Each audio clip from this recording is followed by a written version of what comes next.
Years ago, I once asked the prosperity author Catherine Ponder, when we were backstage together, I said, what is the biggest reason that spiritual people have prosperity issues? It seems like, I said, that they have them constantly. And she said, that's simple. Spiritual people like to give, but they have a very, very hard time receiving. And I thought about that, especially for me. Many times I've said, no, you don't have to do anything for me, but let me do something for you.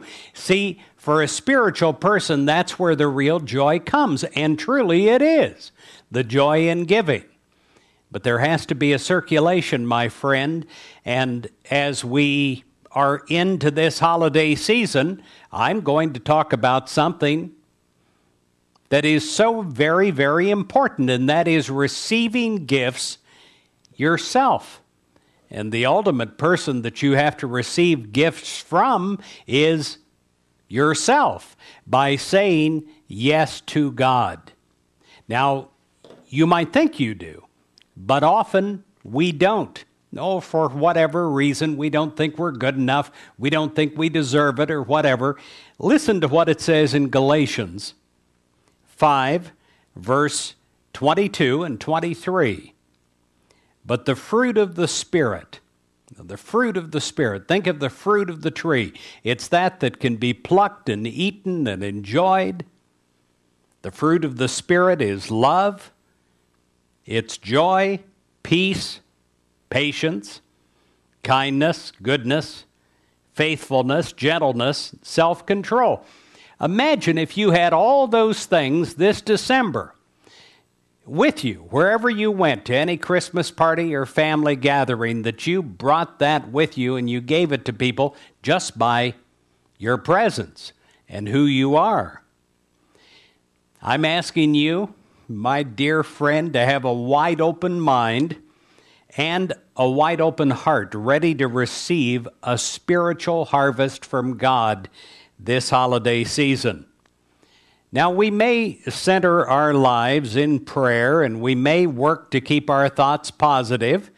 We may think about spiritual realities and practice looking for and finding good in all, and that is a foundation to do.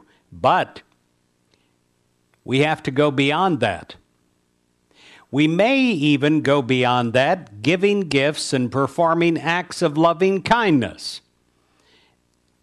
But we need to go beyond that as a spiritual person. We may do all these things, which make for a great spiritual person, but forget to pause long enough to let our own blessings overtake us. And I like that. Often when we pause long enough and just become still in prayer, the blessings will overtake us and become us. When we rest from our efforts and open wide our mind and our heart to receiving the good from God, the fields of our lives are absolutely ripe with a spiritual harvest for us to claim and to have. We are literally at the vortex, at the center of answered prayer. But we need to recognize it and accept it and claim it. The harvest we claim, it will fortify us and enrich us with a rich harvest of the spiritual gifts that just keep on giving, of love, increased love, the ability to give love and receive love, increased joy, the joy of a child, increased peace, a sense of peace and well-being with you all the time, and patience. There's a big one. When you're standing in line at Walmart and the line is longer than Walmart, patience can be given to you where you'll enjoy the line, and it becomes absolutely infectious, the attitude that you have on other people. And how about kindness? Well, it's the same, isn't it?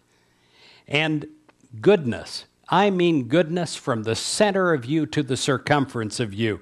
Faithfulness, where you're not caught up in worry and concern and agitated. Gentleness, that comes from the Spirit, and it comes and it lives in you. Self-control, all these things can be yours. They're yours right now. The fields are white to the harvest. That means pure to the harvest.